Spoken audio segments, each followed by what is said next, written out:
Bismillahirrahmanirrahim.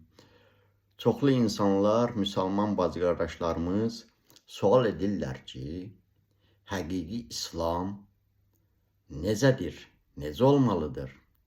Həqiqi İslam barəsində Ali əleyhissalam buyurmuşdur.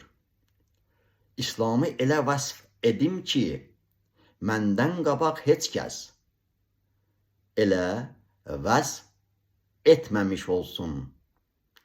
İslam, Allah və Peyğəmbərin göstərişlərinə təslim olmaqdır. Təslim olmaq, onlara inanmaqdır. İnanmaq, onları qəbul etməkdir. Qəbul etmək, onları ehtiraf və təsdiq etməkdir. Ehtiraf və təsdiq etmək, onları yerinə yetirməyə hazır olmaqdır. Yerinə yetirmək, onlara əməl etməkdir.